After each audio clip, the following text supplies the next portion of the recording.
is SHIP, the Springfield Heights Institution podcast.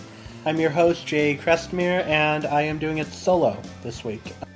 I apologize for the lack of an episode last week. I've been working a lot, and I was sick, and we were not able to record. So this week, I'm reviewing Treehouse of Horror 19. John was unfortunately not able to record this episode. Apparently he's not a big fan of the Simpsons Halloween specials anyway. Honestly, the Simpsons Halloween special is like what I wait the whole season for. And I think it really tells me like what's really on the mind of the Simpsons writers. Okay, there's an opening and 3 segments, so I'm going to go through those in order. In the opening, Homer went to vote. We saw that half the town was supporting McCain and half the town was supporting Obama. And Grandpa Simpson still likes Ike, which I thought was hilarious. Homer said he wanted to vote for people who take money away from parks and libraries. Yet he tried to vote for Obama, which was kind of weird, because that's really a Republican thing to do. We saw the machine forced him to vote for McCain like 6 times, and in the end the machine killed him. I thought this opening was pretty funny. It was definitely a very topical opening. I think the risk of it is that in about 3 days it's going to become really dated. But since it did air before the election, though the Christmas special aired after Christmas. So the first segment was called Morph Transers, Transmorphers, Snort Farmers, and it became Untitled Robot Parody.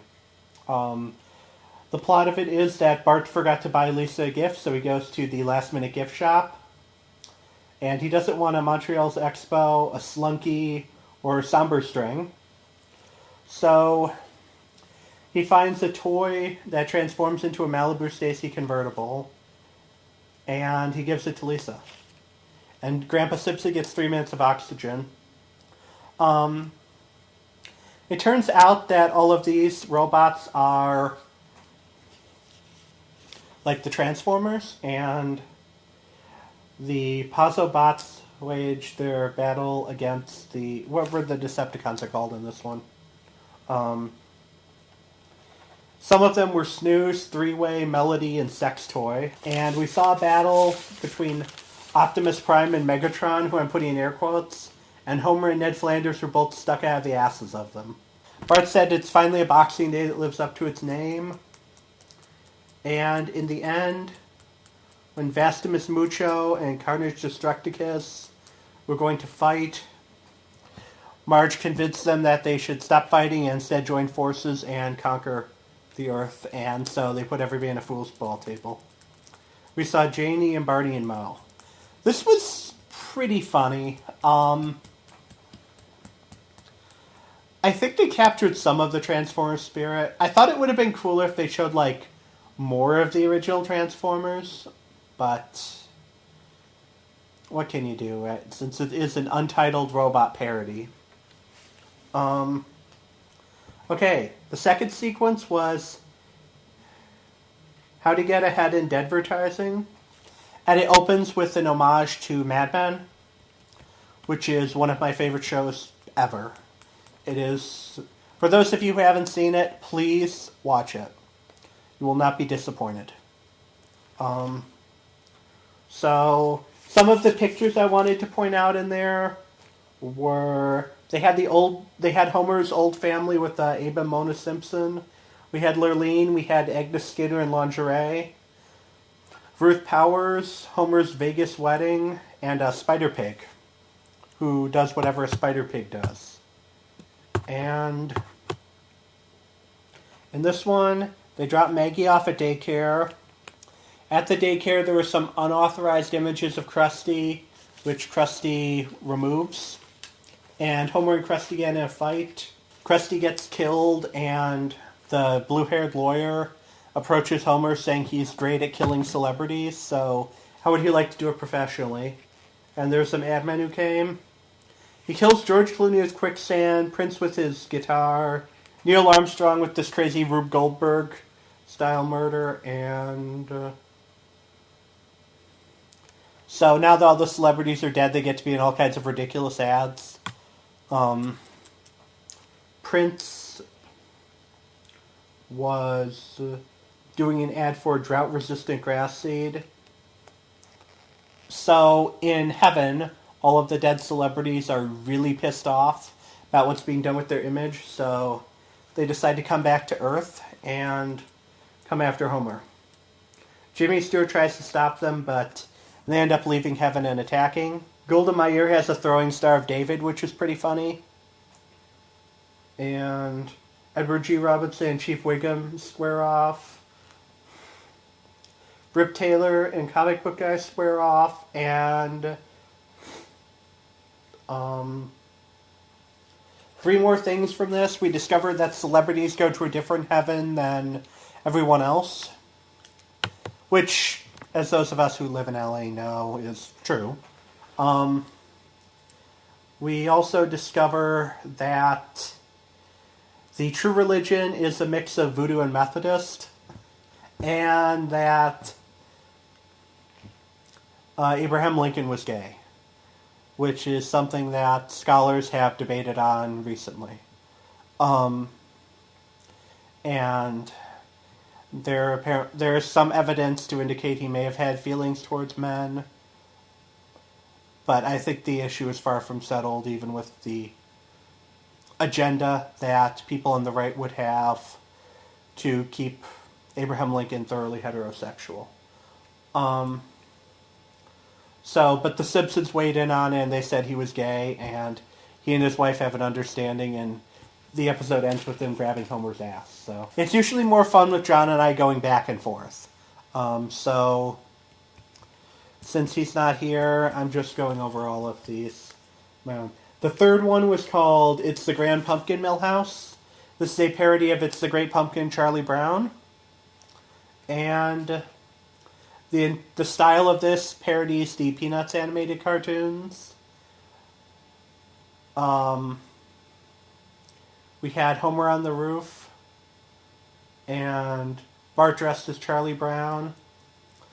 Lisa dresses up as a Wiccan, and she says confident women are always called witches, which is an interesting thing to do.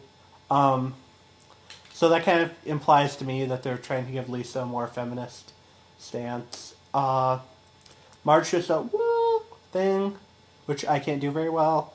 The way the adults talk in the Peanuts cartoons, that wah wah wah. And Milhouse believes in the Grand Pumpkin, and even though it was something that Bart admitted he made up just to screw with him, and there's apparently Pontius Pilate, and he ascended into an oven. Nelson's dressed as Frankenstein. Ralph gets to be Pigpen, dressed as a cowboy, which is just absolutely hilarious, because I am like the biggest Ralph Wiggum fan ever. I know John's a pretty big Ralph Wiggum fan too. Normally I shouldn't speak for him, but I know him well enough to know he's a Ralph Wiggum fan too. And we'd said if we were doing the show, it would be old-timey jokes and Ralph Wiggum. And I don't know what else you need, really, but... Okay, so, the Grand Pumpkin comes to life. Milhouse gives him pumpkin bread. The Grand Pumpkin's horrified to learn it's made from pumpkins. And he discovers there's, pumpkin genocide going on. So, he totally goes on a rampage. In the end, Tom the Turkey, who is somebody Lisa just made up, that Milhouse believes in, comes to stop him. And then he discovers that people eat turkeys, so he goes on a rampage too. On this episode, this is where we see Kang and Kodos. They're dancing in the gym with the other kids. And we see Richard, Lewis, Wendell, Janie, Ralph Wiggum, some kid dressed as the Tin Man. The focus on the children in this way really reminded me of one of the earlier episodes. When they focus more on the other people from Springfield Elementary. Because if you notice in the newer episodes, it's basically Bart, Lisa, Mrs. Krabappel, Principal Skinner, the occasional groundskeeper Willie joke, and then everyone else is just background. So it really gave me that kind of vibe. So, and I thought that was really funny too. So, that's my wrap-up of this. So, here's what I'm thinking, alright? I think that the Halloween special is really a way to gauge, like, the sensibilities of where the show's at right now and what kind of issues are occupying them. So, if we're taking that to be... If we're taking something like that, what will this episode say? Like, what are the kinds of things that we're going to be expecting to see a lot of? And,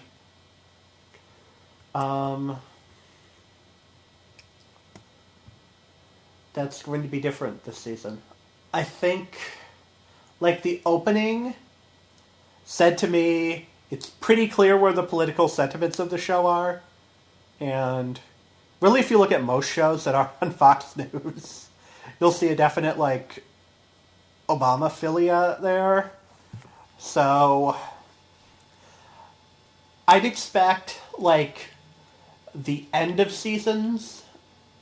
Let's say that if Obama wins, I'd expect a new kind of confidence and energy near the end of this season of shows and the beginning of next season. I think if McCain wins, we're going to see a lot of them going a lot darker. So, I'm recording this like 2 days before the election, so I don't know who's going to win. The polls are saying Obama has an advantage, but I can't... nobody can predict anything perfectly. There just seemed to be something about gay Lincoln that got me thinking. That the Simpsons... I mean, even from the beginning, they had a gay character, and the show premiered in the late 80s when really that kind of thing was rarely on TV. And we had the Springfield Gay Pride Parade. We had an episode where Patty married a woman. So I think we may actually see Smithers admit he's gay to someone. I don't know. Maybe it's some kind of, like, social consciousness or looking at avant-garde intellectual movements, since really... I mean, the Simpsons writers are, like, the smartest people in this town. So, I mean, for those of you who aren't, like, familiar with this business, the big thing around here is, like, the Simpsons writers are the smartest of the smart. So, which should be pretty apparent from watching the show, but just letting you know. So, I think we might see more, like, avant-garde kind of intellectual topics, like, addressed.